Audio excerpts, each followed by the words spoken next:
Good day everyone, Sanbonani, hello, how are you? I've been well, I've been okay. With regards to his ambiguous grace each and every day, guys. On today's lesson, we'll be focusing on electrical technology grade 10, occupational health and safety.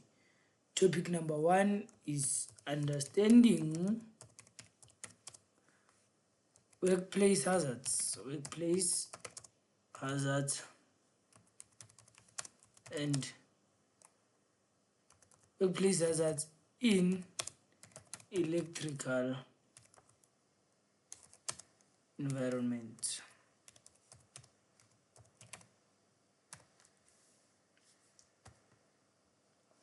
This is number 1, guys. This is number 1 here. It's number 1. It's number 1. This is number 1, guys. Then we have number 2. We have number. There's a subtopic. There's a subtopic. Small letter A bracket. There's a subtopic. Primary electrical hazards. Primary electrical hazards. Electrical hazards. But first we have to understand the terminology. First we have to understand the terminology. We have to understand the terminology hazards. We have to understand the terminology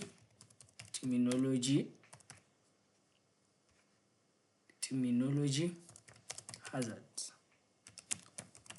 One may ask a question, what are hazards? What are hazards? Let's go. What are hazards?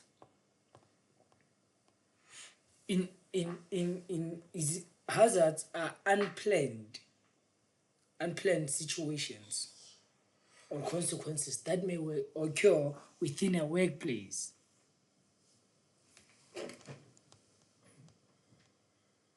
You encounter this type of situations within a workplace.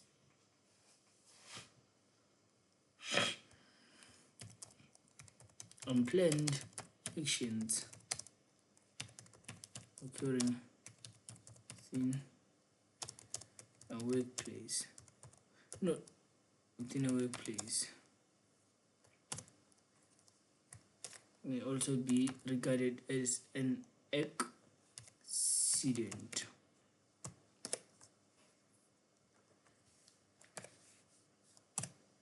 What are the causes? What causes hazards?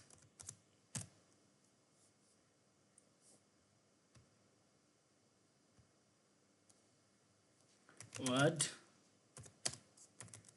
causes these hazards? Another question. That can be another question. What causes these hazards? These hazards may occur due to a unique danger that require constant awareness and proper training. So understanding these hazards is the foundation of safe practice. For instance, electric shock from live conductors. If cables are not well connected within a workspace, a person can experience an electric shock. In simpler ways, he may be electrocuted. An arc flash or blast incidents when mining, shaft mining, when they are about to blast within a certain radius, the surrounding area has to be notified about the blast to avoid those accidents to occur. So how do we avoid these hazards? We avoid these hazards by issuing awareness, early awareness about them, with constant and proper training. Burns from electrical energy. What type of electrical energy? Exposed wires. Falls from elevated work areas. Those are the hazards. Those are the examples of hazards. We have in the primary electrical hazards. Electrical shock from live conductors, arc flash and blast incidents, falls from elevated work areas. Those are primary electrical hazards. Then we have environmental risk factors, which is subtopic number B, environmental risk factors. Beyond direct contact, environmental conditions significantly impact worker safety in electrical settings. Worker safety in electrical settings. One may ask, what are electrical settings? Let's say a person is working at ESCOM, one of the contributors of electricity around South Africa. That's an electrical setting. An electrical setting is a scenery where most of the infrastructure used there is for electricity, right? We are talking about how those environmental conditions may impact a worker. They may impact a worker beyond direct electrical contact. Working under wet or damp conditions may result in environmental electrical hazards, right? Extreme temperatures affecting equipment. Let's say you are working underground, the temperature is starting to rise, right? The equipment may start to overheat. Once the equipment overheat, it may actually explode. During that explosion, one can experience burns from electrical energy. Inadequate lighting in work areas. In the late ages of mining, workers used to wear, instead of carrying lights, they used to wear headlamps when mining. If the headlamp was to be damaged, a worker might have been endangered due to rock slides and not being able to have clear view of what is actually mining. So we have different signs to actually show us about, we have different signs that help us see and differentiate between what's needed in certain work areas. Signs, we have signs for safety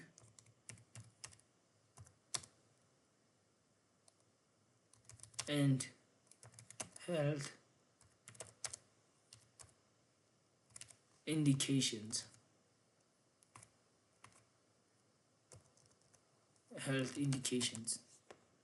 We have different signs. I'm gonna look for a sign for you guys. I'm gonna look for a sign for you right now. Let me try and draw the sign. Guys. I'm gonna try to draw the sign here.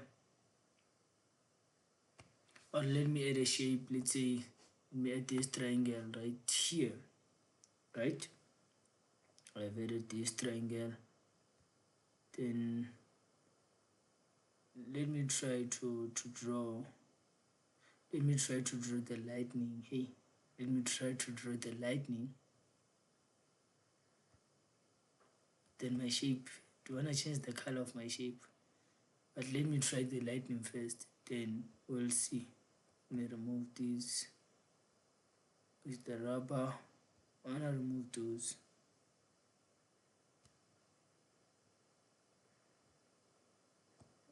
Ink. Let's say this is our lightning, guys. There is our sign. That's for instance, we are saying that's the lightning. Okay, we are saying, it's just an example. I'm not that good at drawing, but we are saying that's the lightning. When we see that sign and the lightning inside, it tells you that the area you are at is a high voltage area. It's a high voltage area, guys. That's what the sign indicates. High voltage area. High voltage. Do not approach without safety gear and proper training. You can never approach without safety gear or proper training. That's how it is. That's how it has always been. Some of these areas you cannot approach them without proper gear, proper gear, proper gear, proper gear, without safety gear and proper training. Once you do that, you are putting yourself at risk of being experiencing an electric shock, being electrically executed. What do we refer to by proper gear? We have a helmet which protects the head and the face. Safety helmets with dielectric properties. They can protect you from falling objects or electrical contact, right? And those helmets, they have face shield which protect you against arc flash, right? Then we have insulated gloves. They are usually used for appropriate voltage levels. For instance, high voltage. You can wear those safety gloves, insulated gloves, to protect you from high voltage. Then we have safety boots, which are also insulated boots. They protect you from electrical hazard rating and still toe gaps protect you against crushing injuries. They have those steel toes. Those who an example of those boots, we have high tech. They have those steel toes. High quality, high tech, high quality. It can protect you from falling objects and electrical contact through the ground. It protects you. It has a big sole of rubber to protect you from it. That rubber acts as an insulator. What is an insulator? A material that does not conduct electricity. That's an insulator. Then we have a conductor. It's a material that allows electricity or current to pass through. That's a conductor. Then we have flame-resistant clothing. Flame-resistant clothing. It's well rated for arc flash protection. It prevents severe burns and reduces injury severity during electrical incidents.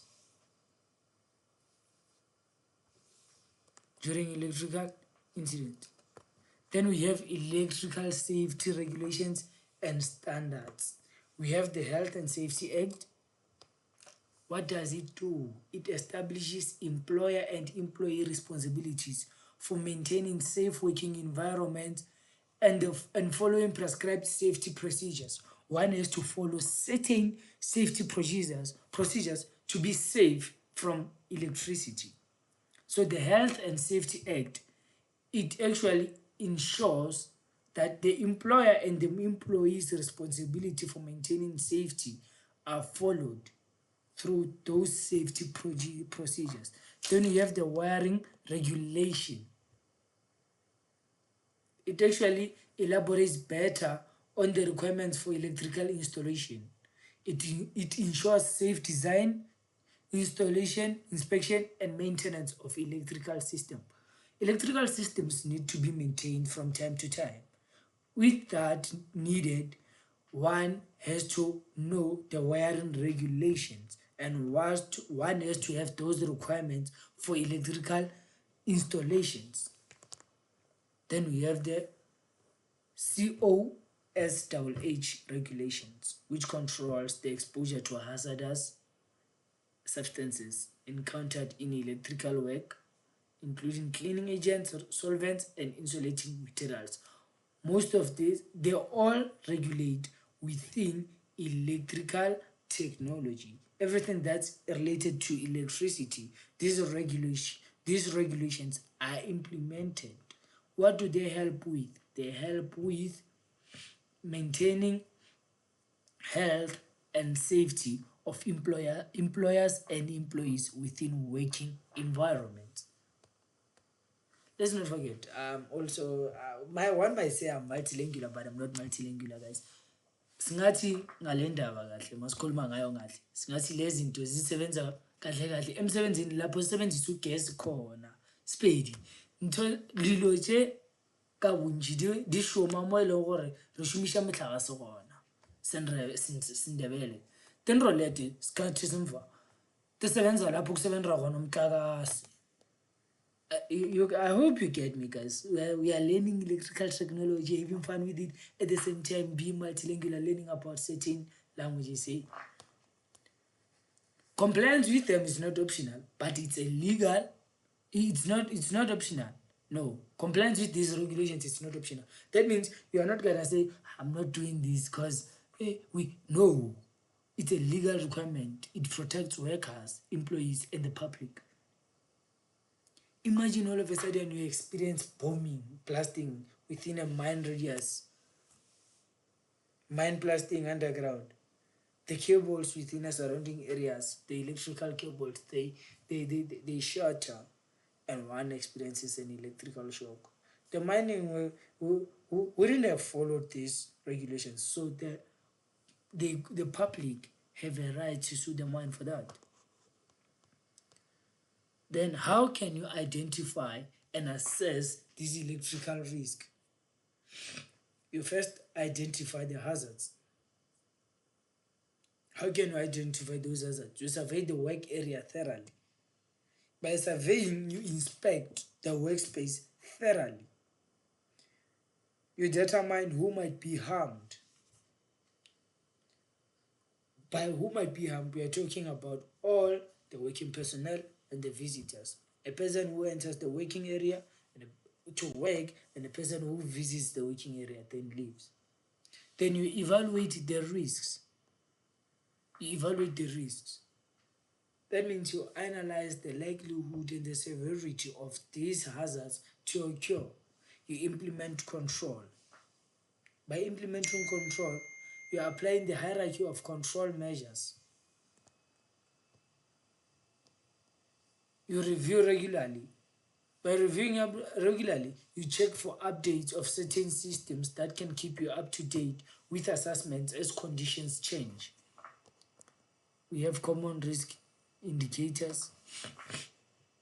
We have equipment conditions, damaged insulation or cables, overheating components, unusual sounds or odors. These are equipment conditions.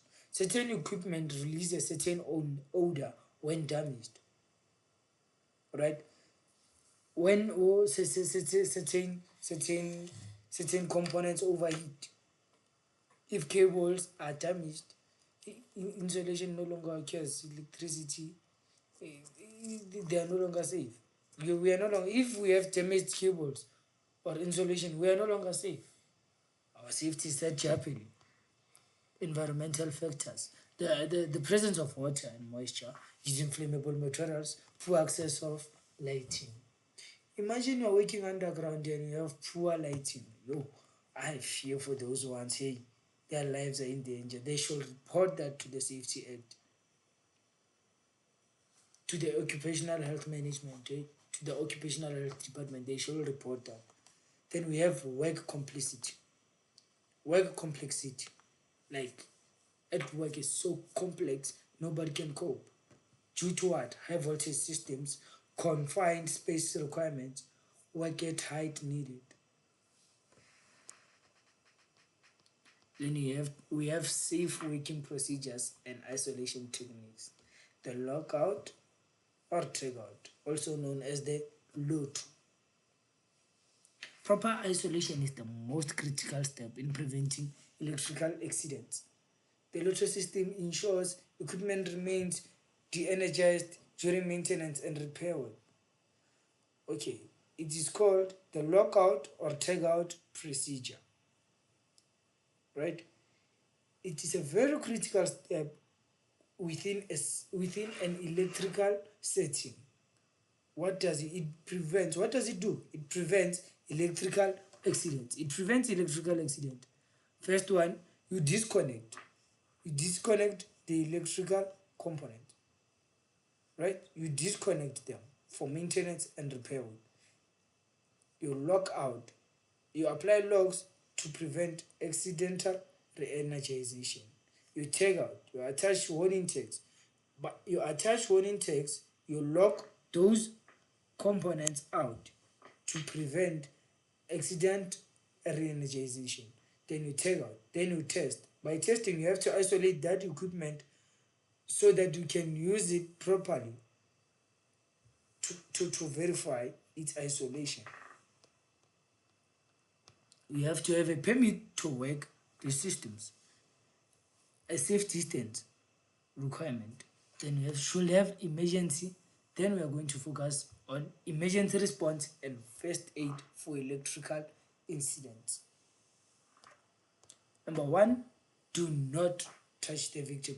If a person has just suffered from an electrical accident, you should not be in contact with the victim. You can only be in contact with the victim if they are no longer in contact with the electrical source. But while they are in contact with the electrical source, you have to call the qualified personnel to be able to help that person who's in contact with the electrical source, or else you risk becoming a second victim. You should have immediate response control protocol. You ensure safety, call for help, assess victim, you assess the victim, you provide a first aid. You should be able to perform a first aid when you work within an electrically based setting. Then we have tools for safety and equipment maintenance. Essential tools safety practices. Proper tool selection, maintenance, and use prevent the majority of workplaces accidents in electrical environments. So having to use proper tools, you reduce the risk of experiencing accidents within your work area. So how can you be sure about those proper tool selections? You inspect first before you use. Having proper inspection of the tool before you use it may reduce the damage of the tool, and you can be able to never use a faulty equipment. You'll be able to replace it immediately. You use insulated tools. You use tools that have rubber coverage. They may be steel, but they should have rubber coverage, as it acts as an insulator for electricity or current. You should keep your tools clean and stored properly.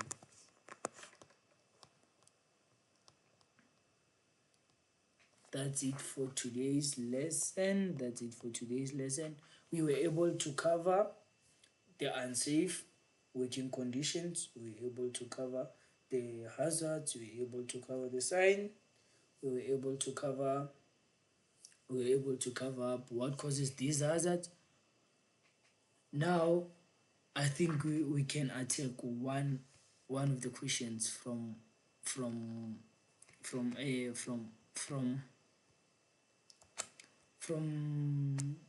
let me clear the whole canvas. We may attack one of the questions from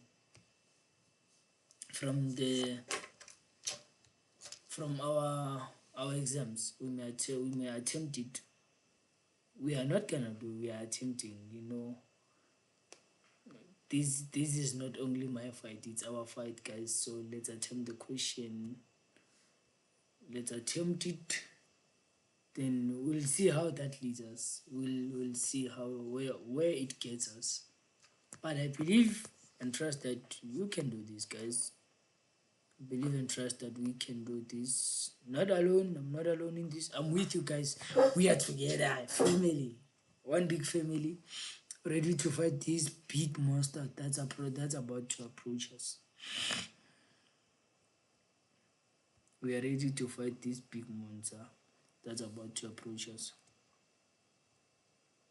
And I'm happy to have been here with you to fight this big monster with you guys. There's our question paper, guys, from 2016, the Department of Education, Electrical Technology, grade 10 final for the final year. There's a question paper, guys. Let's see. It's 1.1. It's 1.1, guys. It's 1.1.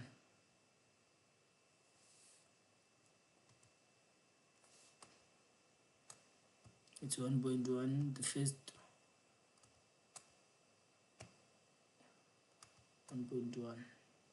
Oh, guys, I don't know how to use this. Don't know how to use this. Don't know how to use this. I don't know. I don't even know the wrapper, guys. Partial eraser with this.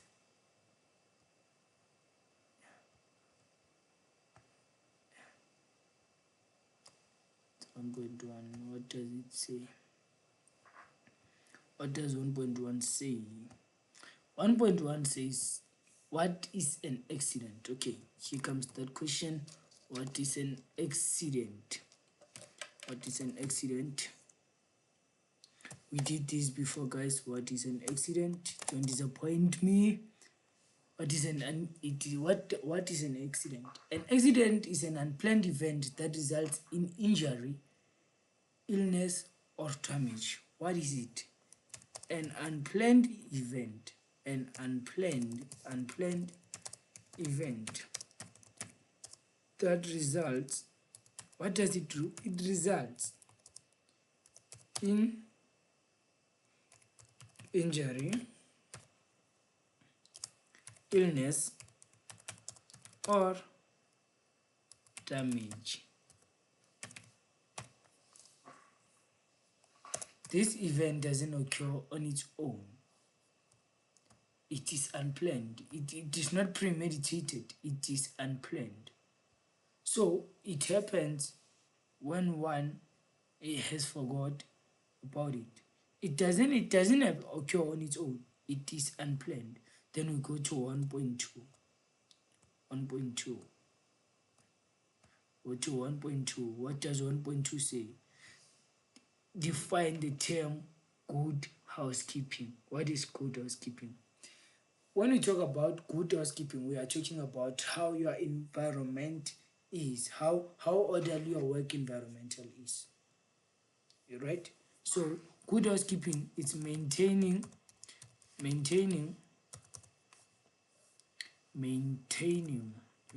sorry for that, a clean, safe, and orderly working environment.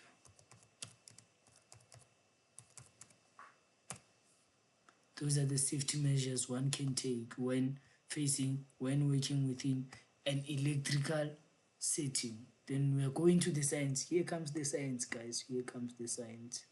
Here comes the science. It's 1.3.1. It's 1. Oh no. Oh no. Oh no. Oh no. It's 1.3.1, 1.3.2. It's very hard writing with these guys. Then it's 1.3 point. It's 1.3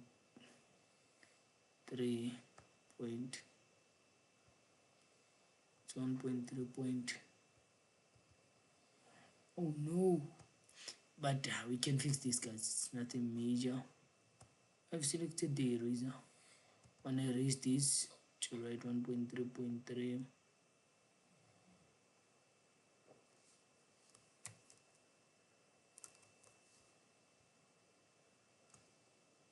1.3.3. Okay, the first sign. What is the first sign, guys? The first sign indicates. What does it indicate? It indicates no smoking. No smoking. Then the second sign, guys. What does the second sign indicate? The second sign indicates. Let me uncrop. Let me uncrop.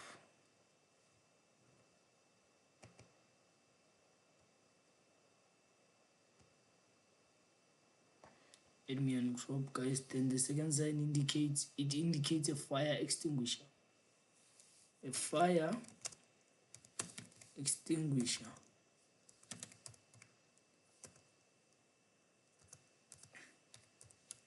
extinguisher.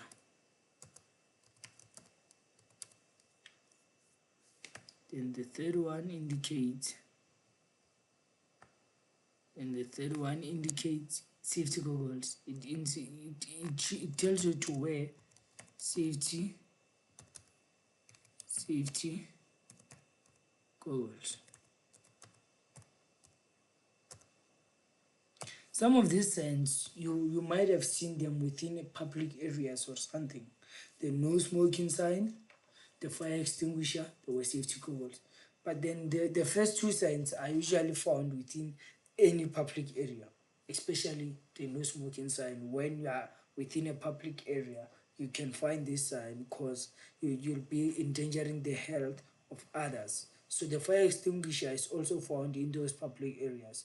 Then the safety goggles is mostly found within areas where one is working under harsh conditions, unbearable conditions, where you have to wear safety goggles to keep your eyes away from beaming light, anything that might affect them, right?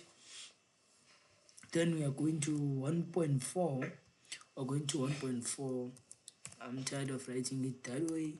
We're going to 1.4. 1.4 says state two unsafe conditions that may result in injuries. What are unsafe conditions? What are unsafe conditions? These are conditions where a person is likely to be at risk to experience an injury, right? So those two conditions, letter A, condition number one, it's slippery floors. Slippery floors. Then we're going to B. We're going to letter B.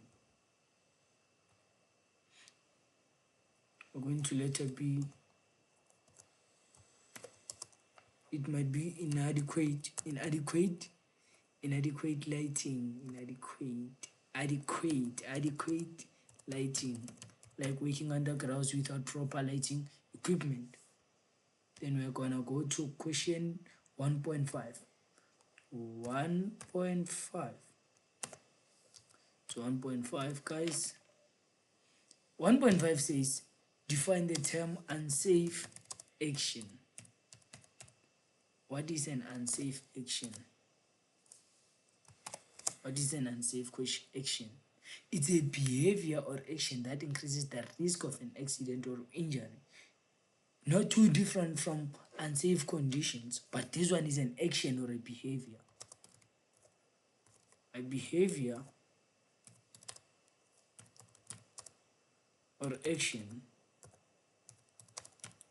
A behavior or action that increases the risk of an accident or injury within, sorry for that mistake, guys, or injury within a workspace, within a workplace.